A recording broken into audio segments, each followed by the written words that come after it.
Mas aquele Buenas do tamanho do Rio Grande, meus amigos. Tô aqui, che, na madrugada velha, alta, pra fazer esse videozito pra vocês. Eu andei meio abichornado, né, tio? O que é abichornado? É o cara que fica meio mal, que dá umas tranqueiras de um lado, outra tranqueira de outro, né?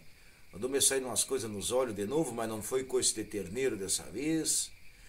Só que antes de mais nada eu vou pegar e vou me apresentar aqui, né, che? Me chamo Marcelo Valerão, tô enrolado aqui no meu palavéio, presente dos meus amigos charrua. Grande abraço pra Cacique, um grande abraço para o tio Aníbal. E quero agradecer a vocês aqui uma coisa que essa semana me aconteceu e me deixou muito faceiro, che. Que o pessoal fez uma doação em plata para o canal. De coração quero agradecer, sem deixar o nome das pessoas aqui, mas é uma forma de incentivar tu a seguir fazendo teus vídeos, né, che?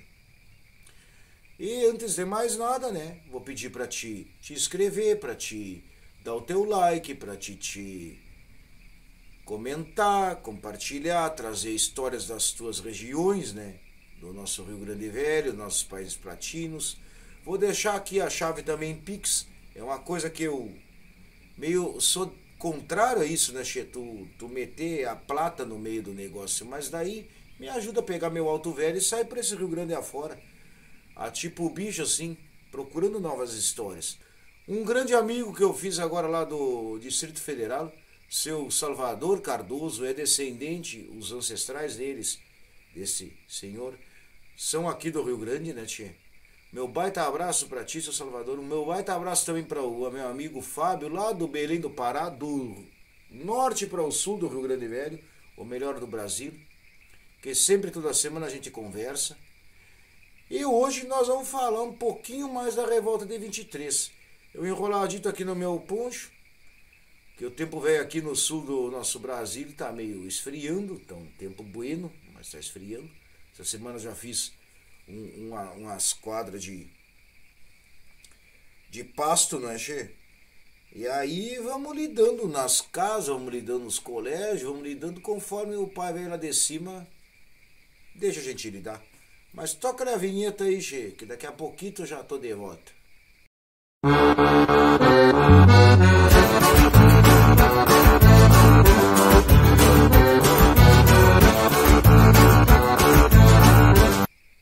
Mas bombeia só, quase 9 horas da noite eu aqui fazendo vídeo no galpão, né? Só que é o tempo que o cara tem para fazer os vídeos, então tu tem que pegar e tem que aproveitar esses tempos, né, meus amigos? Bueno, o vídeo de hoje, ele vai falar sobre uma personagem da Revolta de 23, que eu acho que vocês já viram aí do outro lado. Se vocês não viram, vocês vão ver agora. Essa personagem, na minha opinião pessoal, ela é a maior heroína do nosso estado. Sem sombra de dúvida, a maior heroína da história do nosso estado. É meio complicado tu falar assim, o que é o melhor, o que é o maior, o que é o mais ou menos, o que foi o começo, o que foi o final. Mas como historiador, meus amigos, eu quero trazer aqui um resgate que talvez vocês já ouviram falar de Olmira Leal de Oliveira. Este nome não é muito conhecido, mas a Cabo Toco, que foi até motivo de canção, vocês talvez já ouviram falar dela. Se não ouviram, vão conhecer um pouquinho da história dessa mulher rio-grandense, que como tantas outras na nossa história, e eu vou falar aqui com propriedade, tem apenas o seu nome nas notas de rodapé dos livros, pois a história do Rio Grande do Sul, como a história do Brasil, ela foi escrita por homens. Então as mulheres sempre foram relegadas ao segundo plano dessa história, gente. Mas como o nosso canal aqui ele vai meio com a curva fora da questão que tu fala de MTG, de tradicionalismo, de coisa e tal coisa, não. Ele vai uma curva fora. Nós buscamos aqui aqueles que realmente fizeram a história do nosso Rio Grande Velho. E por que não homenagear a Cabo Toco, que foi uma guerreira em 3 revoltas do nosso estado na década de 20. A gente fala apenas na revolta de 23, mas em 1924 nós tivemos uma, em 1926 nós tivemos outra. Começando a falar um pouco de Olmira Leal de Oliveira. Ela nasceu em 1902, na cidade de Caçapava do Sul. É claro que se tu fizer uma pesquisa, tu vais encontrar várias coisas dela. Mas eu tentei fazer aqui uma prosa galponeira com vocês. Então, o pai dela tinha lutado na revolta de 1893 até 1895 e ela guardava uma admiração muito grande por Gumercindo Saraiva. Até abrindo aqui um parêntese para vocês, eu falei sobre as mulheres do Rio Grande do Sul, onde eu citei umas 3 ou 4 figuras, mas eu pretendo retomar isso, porque é uma questão de princípios éticos do historiador. Não apenas falar de uma coisa, mas falar daquelas outras que são esquecidas pela população em geral e nós buscamos trazer aqui para que a população veja que não é só de uma ponta que é feito um Estado, mas de várias pontas, de várias pessoas, de vários povos esse Estado é feito. E o nosso Estado não foge à regra. Meu baita abraço também, que eu já havia me esquecido, para os amigos do Uruguai, para os amigos da Argentina, que a gente sabe que eles sempre estão lá comentando no nosso canal. É uma grande prazer, uma grande honra minha isto, por ter pessoas de outros países que assistem esse índio velho aqui na costa do Rio Camacô, né, che? Mas vamos deixar de embromar. Seguindo. Ela nasceu em 1902 em Caçapava do Sul e faleceu em 1989, aos 87 anos. Daí é que vem uma das grandes tragédias da vida de quem não coloca a mulher como sendo um cerne na formação de um país, na formação de um Estado. Ela passou praticamente a vida toda dela no esquecimento, no ostracismo e na pobreza, meus amigos. E é isto uma singela homenagem que eu faço a essa mulher guerrilheira, guerreira, e que lutou e mostrou que a mulher tinha também fibra que nem homem tem. E a gente sabe que isso é fato, é verdade, meus amigos velhos. Claro que de repente eu posso até perder algum inscrito aqui, né, porque as pessoas podem não ter a mesma opinião, mas eu não estou dando opinião. Opinião é que nem cheiro. Cada um tem o seu cheiro, né, che? Opinião não, é conhecimento. E isso é uma coisa que tu não pode tirar. É pesquisa historiográfica dentro da nossa região. Em 23, ela se alistou nas forças governistas do 1º Regimento de Cavalaria de Caçapava do Sul. E a mulher, para se alistar na Revolução, ela tinha que se alistar como enfermeira para cuidar dos feridos de combate.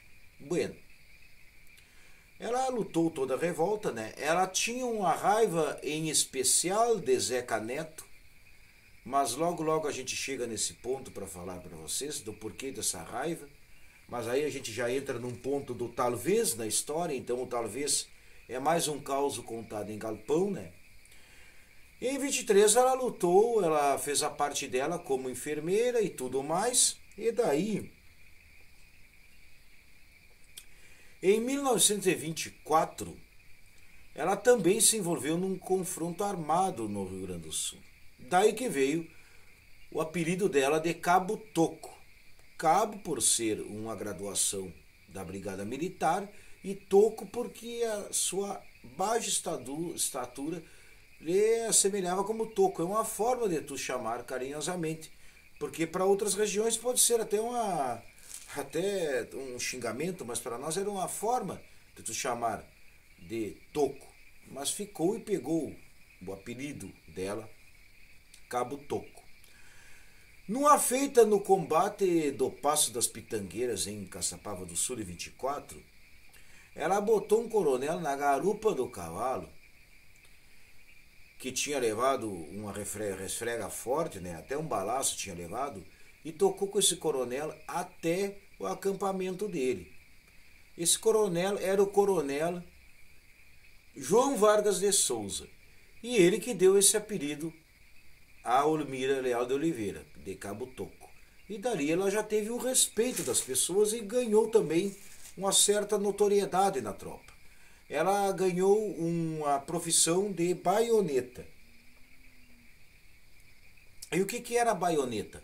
Baioneta era aquela pessoa que finalizava o inimigo. Ou seja, chegava, puxava lá do seu ferro branco e pá, matava o inimigo. Simples. Mas aquilo para uma mulher já era um grande feito. E ela gostava muito do cabo da espingarda, do cabo de dar uns tiros.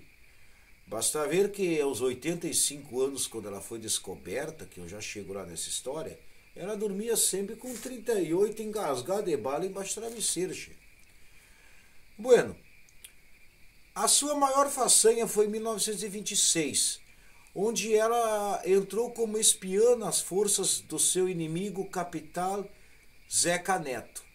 Porque o pai dela contava que o Zeca Neto tinha tido um namorisco com a mãe dela. Então ela poderia ter sido uma filha bastarda de Zeca Neto. Mas aí nós entramos no campo do talvez. Não se sabe se é fato ou não é. Muitos historiadores defendem essa questão, pois Zeca Neto teve uma atitude com Cabo Toco quando ela foi descoberta que era espiã das tropas inimigas dele em 26.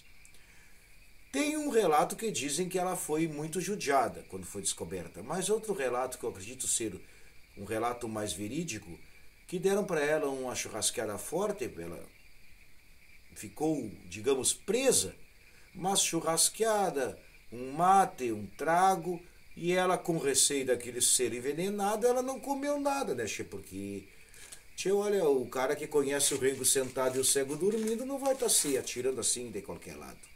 Enfim, a coluna que ela fazia parte em 26 atacou as forças Zeca Neto, não teve sucesso na vitória e mesmo assim ela foi liberada pelo general da coluna, que era o Zeca Neto.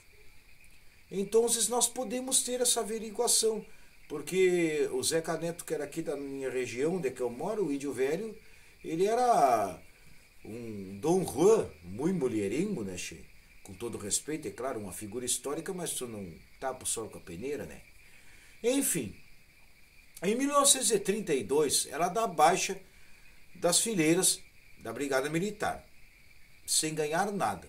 Deu baixa, não ganhou nada. Entre 32 e 51, ela perambulou por várias cidades da nossa fronteira e do nosso centro do estado, como Bagé, São Cepé, Dom Pedrito, São Gabriel, Caçapava, que era a cidade natal dela. E daí casou-se em Cachoeira do Sul, em 1951. O marido dela não pesquisei, me falha a memória, mas talvez apareça por aqui o nome dele.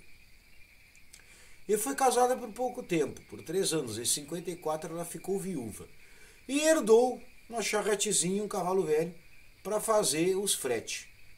De 1954 até 1987, quando ela foi descoberta ao acaso, ela morava em 87 no bairro Poncho Verde, Cachoeira do Sul. Então, conta-se que ela vendeu um cavalo dela para um doutor, né? E esse doutor passou a perna nela porque ia dar outro cavalo, ela acabou ficando sem animal para trabalhar, não é? Porque ela morava nesse bairro e as crianças que conheceram ela, através de pesquisas que eu fiz, tinham medo e perguntavam por que uma mulher tinha o nome de homem, de Cabo Toco. Mas nessas cruzadas do destino, e por graças ao pai viejo lá de cima, ou pelo próprio destino, em 87, uma senhora pesquisadora, que também me foge o nome, porque eu não me apego muito a detalhes, né, che? Deu carona para ela e ela começou a contar os causos dela. E essa senhora era tipo que nem este indivíduo que vos fala aqui. Gostava de ouvir os mais velhos e ficou encantada com aquela mulher de fibra com 85 anos que trabalhava praticamente de sol a sol, morava num casebre pobre de madeira, passava dificuldades grandes. E dali, daquele momento em diante, foi feito meio que um movimento para o reconhecimento dela dentro da Brigada Militar como sendo a primeira mulher a estar nas fileiras da Brigada Militar e ter participado de 3 revoltas armadas no Rio Grande do Sul. Não se tem notícia na revolta de 1930, a qual levou Getúlio Vargas para o poder do Brasil. Mas quem sabe, ela pode ter ido ou não. Aí carece mais de fontes para tu chegar a um veredicto melhor. Ela ganhou um soldo de segundo sargento, dizem que não tinha família, e acabou indo para um asilo. Faleceu em 1989, com 87 anos. Tem uma música de Cabo Toco, que talvez eu ponha ela aqui ou não, depende do YouTube, que às vezes é cortado, né? Se tu põe uma música que já tem direitos autorais, né, che? Então a gente respeita, né, as decisões e tudo mais. Só que eu quero deixar para vocês aqui um parêntese. Passar a vida toda no esquecimento e na miséria, e simplesmente, por obra do acaso, ela ser descoberta na nossa história. Senão, ela não teria sido descoberta na nossa história e ficaria relegada ao esquecimento, ao ostracismo, como tantos e tantos anônimos que tombaram nos nossos campos de combate por este nosso Brasil velho afora, por essa nossa América Latina afora. Um grande abraço a vocês, meus amigos, meu muito obrigado de coração. E até o nosso próximo encontro. Fiquem com Deus ou fiquem com a luz. Mil graças, irmãos.